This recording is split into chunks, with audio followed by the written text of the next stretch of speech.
Welcome back to Idle Time Barbecue. Today we're going to be doing beef back ribs on our Weber Kettle with the Spider Venom Controller. We're going to be cooking them 250 degrees for 3 or 4 hours, and then we're going to check them and see if we need to wrap them or if we'll just let them roll until they get to about 200, 205 degrees. So let's zoom in and season our ribs. So we've been using our Drippy's container. This is the original size because the ribs didn't fit in the smaller size. But these containers are great because you can stick your ribs or anything in the fridge and no one needs to see what it looks like. Plus it also acts as a cutting board and, kind of a catch-all for all the seasoning. So let's open it up and let's see what our ribs look like.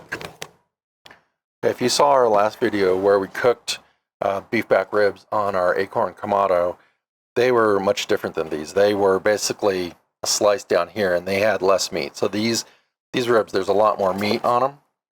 A lot more between and just a lot more in general, so like you can definitely feel the meat. So let's push that down so we can season these. We're going to turn them over, and just like on the last one, we're going to do the same thing. We're not going to trim them. We're not pulling off the silver skin because as the meat retreats on the bone, we need that silver skin to kind of hold it all together. So we're going to start by putting on some binder, and just a little bit. We're not going to go super heavy on the backside here, and we're going to rub it all in. Let's get that all rubbed in. And today we're going to be using Killer Hog's Texas brisket rub. I really enjoy this one. It's got good salt and pepper. It's got a little bit of extra flavor. It makes the meat really taste good. So let's start by just putting we're going to go pretty light. We're just going to rub it in. Like this is the underside, so I'm not that worried about it. There'll be a little bit of flavor. Let's make sure that gets rubbed in. We don't want it to get lost. Okay, good. So that's probably good enough on that side. Now this side here, we're going to do the same. Put some mustard binder down. We're going to rub that in.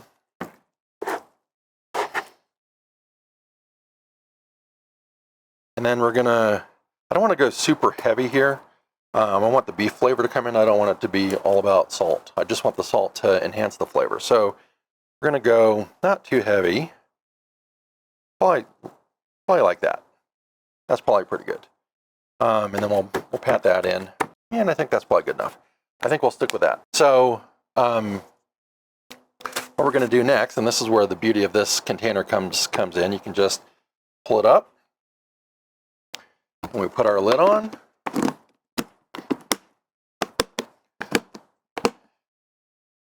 And that's ready to go into the fridge, and it can go one step higher, but that's going to go into the fridge while we get our grill up to temp. Okay, so we're back at the grill, and we're doing something a little different this time. So first off, we're using our Only Fire firebox kit in order to try and have more even heat distribution across the whole surface. The other thing we're doing is instead of doing a whole load of charcoal, we put, I don't know, probably 10 or 15 medium-sized pieces of lump in there, and we've been burning them for the last, I don't know, 10 or 15 minutes.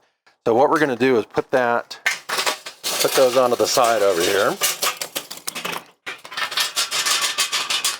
Okay, and make sure all that gets out. We'll put that off, make sure no one kicks that. And we're going to move them so that we kind of have one part of this which has the most coals, and then the venom will blow air on the rest of it to keep the fire at 250. So what's going to happen here is I'm not going to use the heat deflector, so the ribs will go on this side, which is roughly half, and then this is where all the fire will be. So this should be enough, might be too much, for for 3 to 5 hours of cooking. I'm just going to put that right in there. So now let's zoom in on the venom and let's get it set up. Okay, so we're back. So what we're going to do is we're going to be shooting for 250 degrees. We put our probe in, which you can see it right there, which is necessary for the venom to know what temp it needs to get to. So we're going to say 250. We're going to say set temperature. Going to tell us what we need. Oh, there we go. So there you can see this right here where it says we need to slightly open. So let's do that. And I'm going to make sure to put the vents on the opposite side, so the vents are going to be over the meat.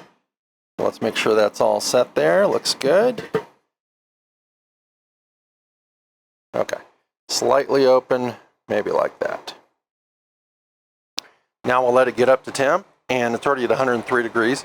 So we'll let it get to 250, and once it's stabilized, we'll then put our ribs on and start cooking them. Okay, the Spider got the grill up to 250 degrees, and we've been sitting at that for about 10 minutes.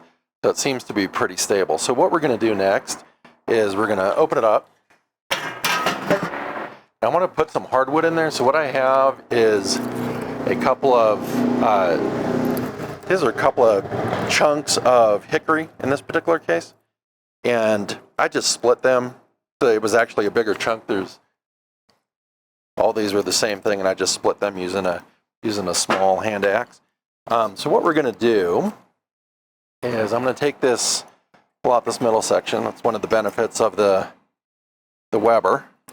And I'm going to put that piece right there.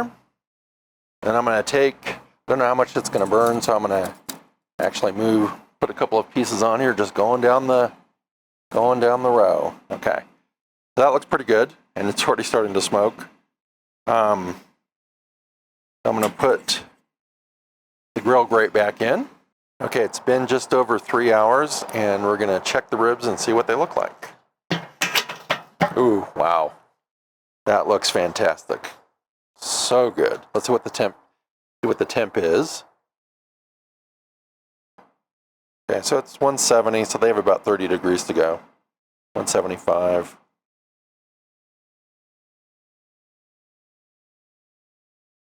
177. Okay, so I'm gonna actually, I think I'm not gonna wrap them. I think I'm just gonna leave them like this, and we'll let them cook, because I think they look really, really good. Oh, and they're nice, and you can definitely feel the meat. This is great. Okay, so we're gonna close it back up and let it keep going. Okay, the ribs have been cooking for about 5 hours, and we're let's give them a check here and see what they are. Yeah, they're 190s. It's a little bit lower than what we were looking for, but it's been 5 hours, and they're pretty tender. Yeah, 200. Yeah, so we're gonna, I'm gonna pull them off, and we're gonna let them rest, and then we're gonna enjoy them. Now, so you can see it's breaking apart, so that's actually perfect. So there's the ribs. And they look super perfect. Nice and tender, and I think they're going to be really good. Thank you for watching our video. If you liked it, please subscribe, like the video. It really helps us out. Thank you very much. See you later. Bye-bye.